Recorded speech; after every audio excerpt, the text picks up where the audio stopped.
There are a few things that always happen whenever there is a mere whiff of Prince Harry visiting the UK. One, talks of reconciliation and the never-ending extension of olive branches, which is why we're probably facing an olive tree extinction at this point. Two, whether Meghan and the kids are coming as well. Three, endless speculation about security. And four, how William the Ice Prince refuses to talk to his brother. Case in point, an exclusive from Sussex Mouthpiece People magazine states Prince William and Prince Harry still have no contact despite Harry's reunion with King Charles.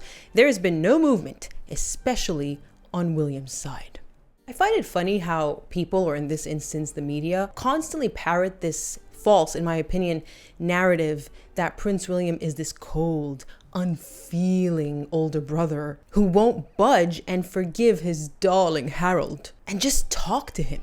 But what these people are missing, perhaps deliberately or through ignorance, I'm not sure, is the fact that his refusal to do so is precisely the evidence or the proof that we need of just how betrayed he feels.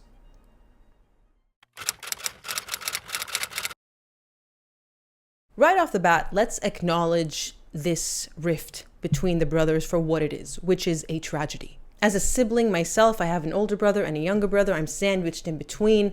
I cannot imagine being estranged from either one of them. In fact, there are a few things in life that I can think of that are as devastating, to me at least, as sibling estrangement. But what is sibling estrangement? Normally, I would just say, well, it's in the name, sibling estrangement, you're estranged from your sibling, but as we know, the YouTube environment is very unforgiving when it comes to delving into topics that normally should be left to professionals. People just start accusing you of being an armchair psychologist, and suddenly we just can't talk about anything unless we're a licensed professional in the area. So all of you people pretending to dissect law cases, I'm here to tell you, you're not a lawyer, and so you can't talk about it. I'm kidding. All this to say, I have resorted to actual official definitions come up by actual official mental health professionals to help me out in today's presentation, if you will.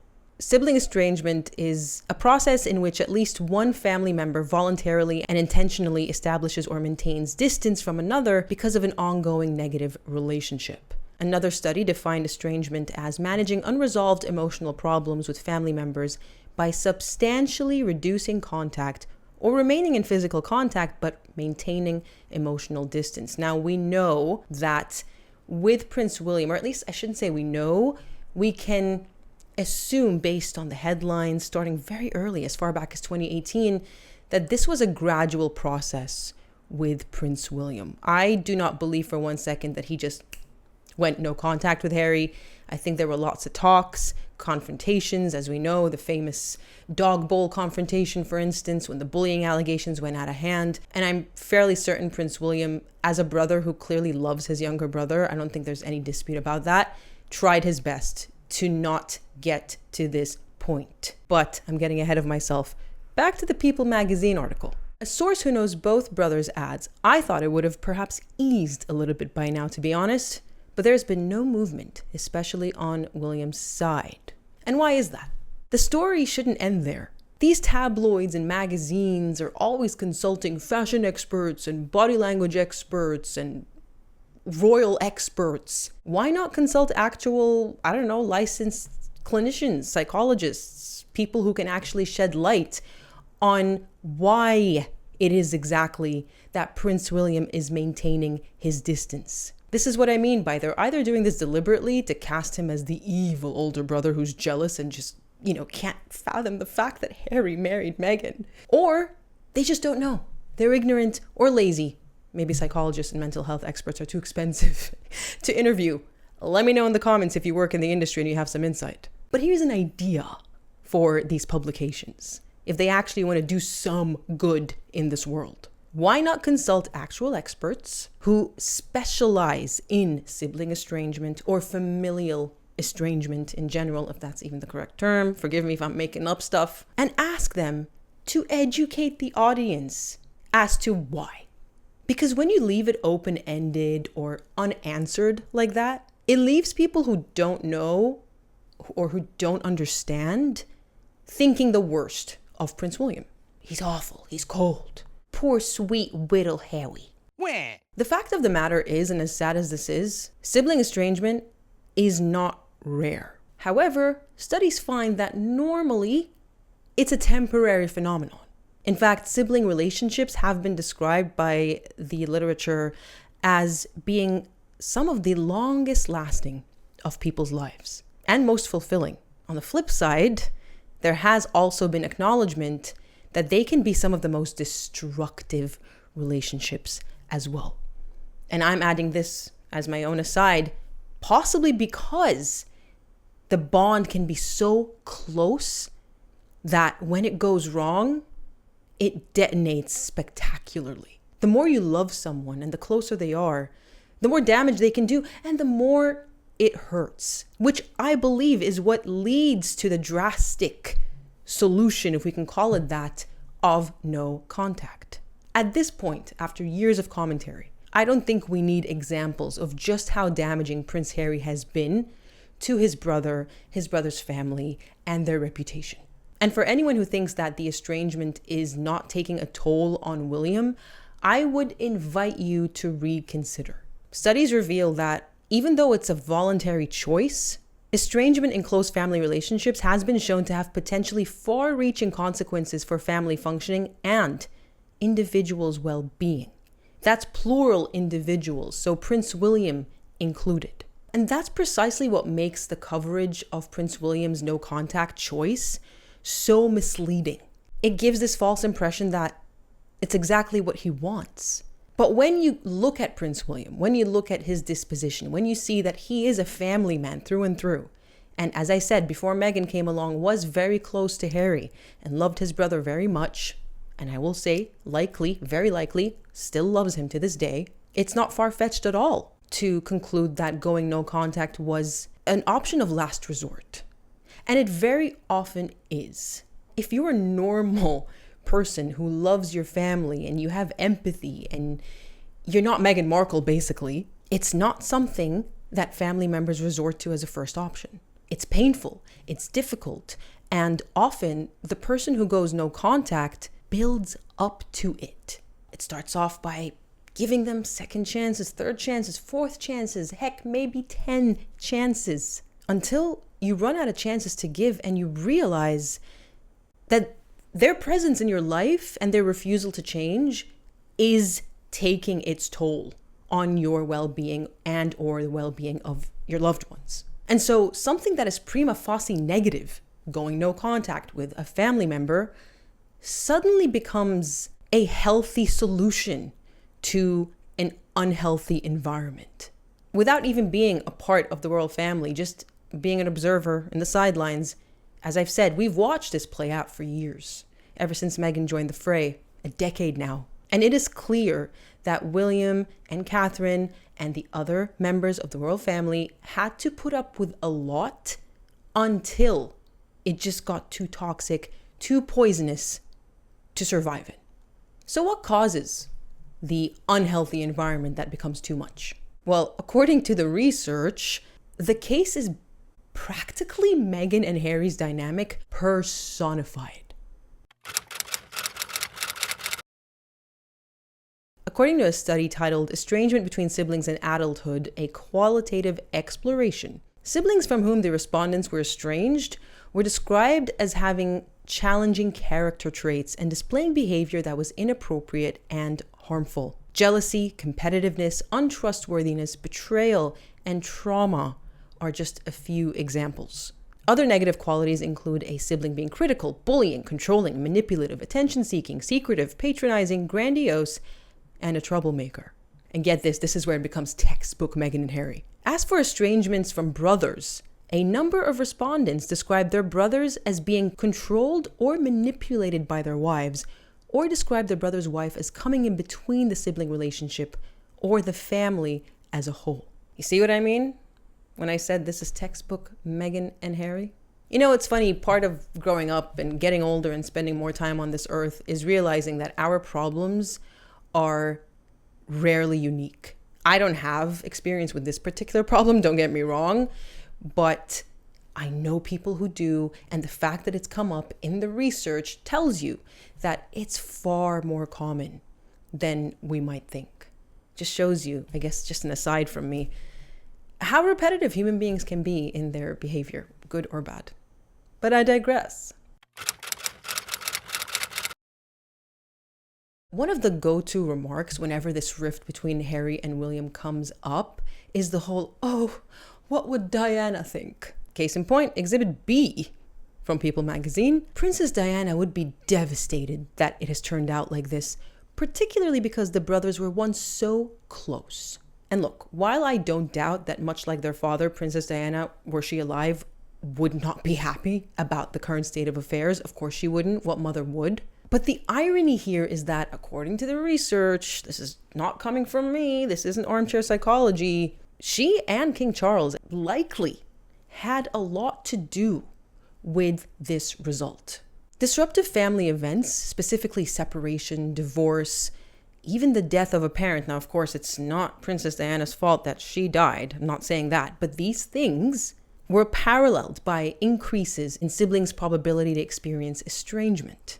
We all know, of course, the nature of Princess Diana and King Charles's marriage. It was disastrous. And that's not to mention the issues that existed within that family dynamic before the separation, including Princess Diana's self-confessed, right? She admitted to having mental health issues, which was actually highlighted as a huge factor. In addition to something that Harry complained about in preferential treatment. Now, of course, with the royal family, there is a very different and unique, I should say, dynamic, because Prince William was the heir and he was being trained to be the heir because he's the firstborn. That's just how it is. It's how the cookie crumbles. It's how the sausages end up on your plate. If you know, you know. But I think that the parents, look, I'm not a parent, I'll say that, but I think that difference could have been mitigated. The negative impact could have been mitigated by better parenting. But, you know, again, who am I to speak? I wanted to highlight one interesting thing this study also talked about, which is that half and step siblings who didn't grow up together experienced the highest rates of estrangement. Sounds like common sense to me, instantly made me think of Meghan and her half siblings.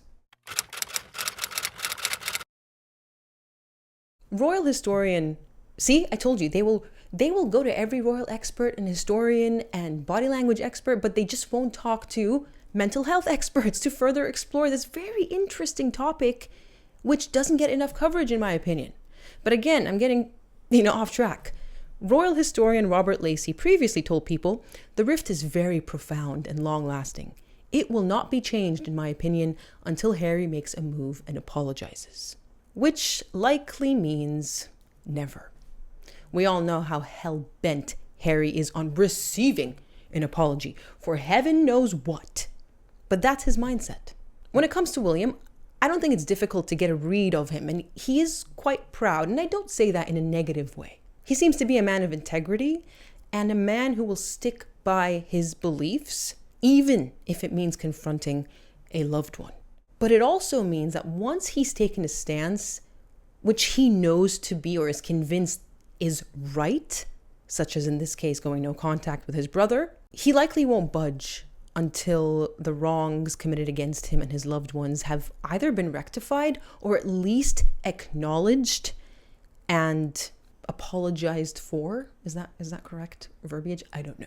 In the 2022 paper I referenced earlier, Estrangement Between Siblings in Adulthood, the authors state that siblings who have been cut off were also described as being unaccountable for their actions, rarely, if ever, admitting that they had done something wrong and or taking responsibility for their actions. Now this matters because as human beings, we do need that sense of finality sometimes, or maybe closure, that sense of justice, or I don't know what to describe it as, but when you get that apology, a sincere one, it does something, right? It kind of helps to close up the wound, especially when the wrongs just keep coming and for seemingly no reason.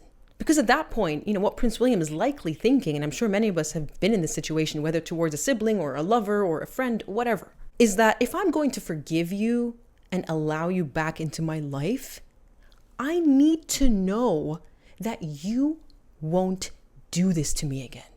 And the sad irony of this entire story is that this very People magazine article that I have been referencing today, this exclusive, is proof that Harry has no intention of changing his ways.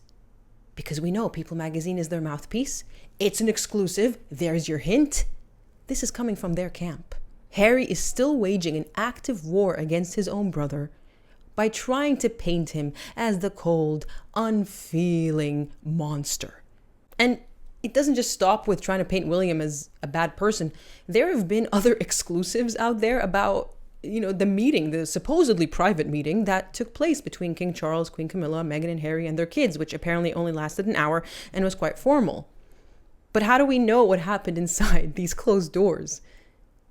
Some might say it's the royal family, but they don't exactly have a track record of doing that. And they don't have a clear motive.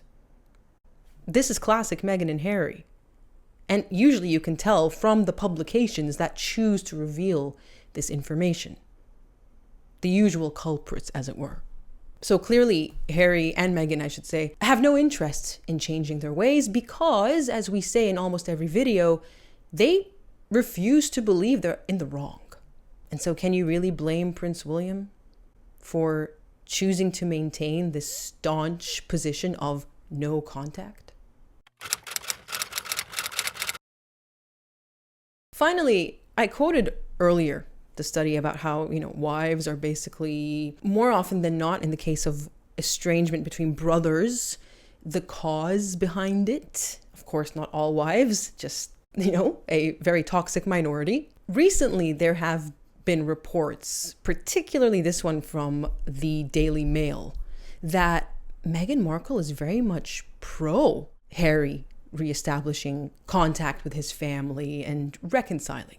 And for once in my 5 years of covering the royal family, I'm actually inclined to believe that she actually feels this way this time because things aren't going well at all for them in the US.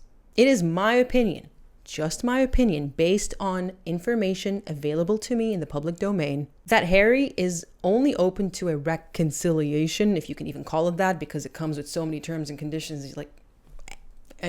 He's only open to it because Meghan allowed it. Because Meghan has realized they failed. And there is no coming back from this failure. And so we've gone from 2022, the Cut article where she goes, "Why would I serve up my children on a silver platter to people who have called them the N-word, which never happened," to, "Oh, here they are. Even though you're racist and we told Oprah and accepted an award for fighting against said racism, here are the kids on a silver platter. Have at it." So yes, it's my belief that she is, if not pushing him, at least actively encouraging it. Theories aside, I do want to make it clear that I really don't take this topic lightly. I always have a light delivery. It's just who I am. I like to, lighten the mood. But at the end of the day, the core of this story, let's not forget, is incredibly tragic. As I have mentioned, I have brothers whom I love more than life itself. And if I stop talking to them, or if they stop talking to me, it would be like a certain type of death in the family. And I'm sure many of you who have siblings whom you adore feel the same way and can feel for Prince William. Sometimes perhaps you can't understand something until you're a sibling yourself, but for some reason, I don't doubt that he still loves his brother deep inside. And that's why it hurts so much. That's why he's gone no contact. And I wish that there was more discussion about this topic from his perspective rather than from the "woe is me, he just won't talk to me because he's so awful" vibe that the mainstream media opts to go for. I mean, the way I see it, my brothers are my DNA clones walking on this earth. They will never be replaced. And yeah, it's just incredibly sad. This topic in particular always gets to me, more so than any other topic that I talk to. Again, because I have brothers whom I love very much. They sometimes watch me when they're bored, so I love you. All right, that's it for today. Let me know what you think in the comments below. I hope you learned something. I hope you found this topic informative and interesting, and looking forward to reading your thoughts. If you appreciate what I do on the channel, do consider visiting the link to Patreon in the description box. You know how it goes. You get ad-free versions of all my videos, and little help goes a long way. If you can't help, then don't worry, I still heart you. I still heart you. Just I guess like the video and help it out. Thanks so much. Until next time.